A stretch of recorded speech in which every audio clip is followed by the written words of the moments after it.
What is going on, you guys? This is Justin back here with another video, and today we are going to be reviewing The Incredible Hulk. Alright, you guys, like I said, in today's video we are going to be reviewing The Incredible Hulk, the 2008 version, the Edward Norton version, the one that is technically canon in the MCU. This movie was interesting. I feel like it didn't do as well as Iron Man did. You know, Iron Man, we got the full backstory for Tony Stark and everything. This one was interesting because they tried to fit Bruce Banner's backstory into the opening credits. Like, it was just a montage. We didn't get to see, you know, Bruce go through all that stuff that he went through. It was just a flash. And then we end up to Bruce living in, I believe it is Brazil. So yeah, we find out he is working for a soda factory, and he's basically the smartest guy there. The guy that runs it always comes to Bruce for some help, you know, to fix the buttons that he has to use, and Bruce cuts himself, and that's when we find out that he is infected with the gamma radiation thing. So we get a cool cameo from Stan Lee. Guess it had a little more kick than he was looking for. Wow. He's drinking the drink that has Bruce's blood in it. And we find out that down in Brazil, Bruce has some trouble. And it's this bald guy, he's hitting on this young girl, and Bruce doesn't like it. So he basically asks the girl, you want to go out for lunch? Try to get her away from them. And there's one part where I thought it was kind of funny. These guys are getting ready to beat up Bruce, and Bruce tries to say in Brazil, you know, well, in Brazilian, I believe it is, you won't like me when I'm angry, but he actually ends up saying, you won't like me when I'm hungry. Tem problema? Sem problema. Tashi mais. Ai, não me deixe com fome. Que? Não quando eu come. Which is actually kind of funny. But we found out he was talking to somebody named Mr. Blue, and Mr. Blue is telling him, you know what, if you send me the right DNA, I can make you a cure for your problem that you are going through. So obviously Bruce, he wants that. He does not want to be the Hulk like he is. And he eventually ends up going back to the States, and he finds Betty and Ross, and we find out that the army has a guy. His name is Blonsky, Emil Blonsky, and he ends up being the Abomination. So the army has their counterpart to fight the Hulk.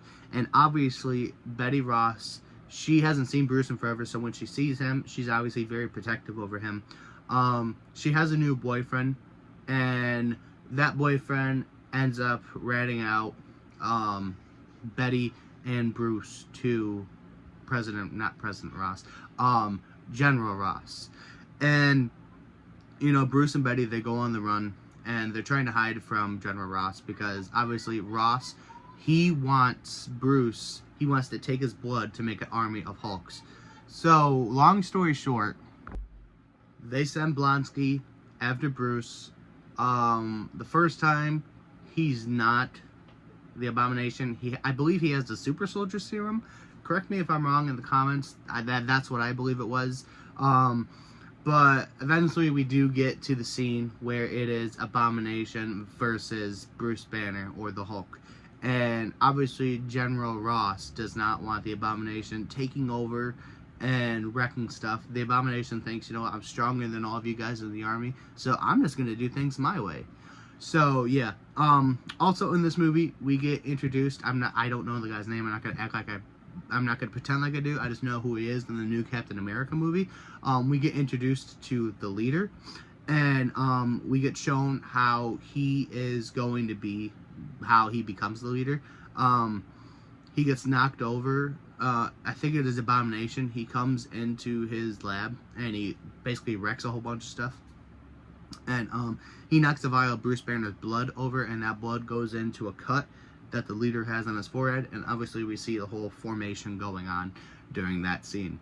But yeah, all in all, we get to the end of the movie, and we see Bruce Banner makes the decision to turn back into the Hulk and fight the Abomination, so that the world can live in peace. And yeah, we do get a post-credit scene for this, so it's probably one of my favorite ones. It was cool at the time when I was younger, because then you find out, oh crap, these two movies are interconnected. Tony Stark is the post-credit scene. He is going to talk to General Ross. Smells stale beer and defeat. And it kind of makes sense, but it kind of doesn't, because I feel like the Avengers didn't get brought up until Iron Man 2. But he walks up to General Ross and he says, we're assembling a team. But yeah, all in all, I thought this was a really solid movie. I enjoyed it. Definitely one of my favorite versions of the Hulk. Obviously, it's one of the ones I grew up with. I'm more prone to Mark Ruffalo's Hulk, which is this one. This is a cool little Funko Pop I found at a local antique mall. It is him turning into the Hulk. But yeah, I do like the overall look of this Hulk. He looks more cool. But yeah, I would love to know your guys' thoughts on the Incredible Hulk down in the comments below. As always, you guys, it has been Justin. I am going to have some more Doomsday Marvel news come out. I believe I will even have a little DC news coming out as well. Sorry I'm not uploading a lot. I am throwing around with, I'm busy with work and stuff like that. But yeah, as always, you guys, stay groovy, stay safe, keep your people safe. Remember, God is good all the time. It has been Justin, and I'm out. Peace.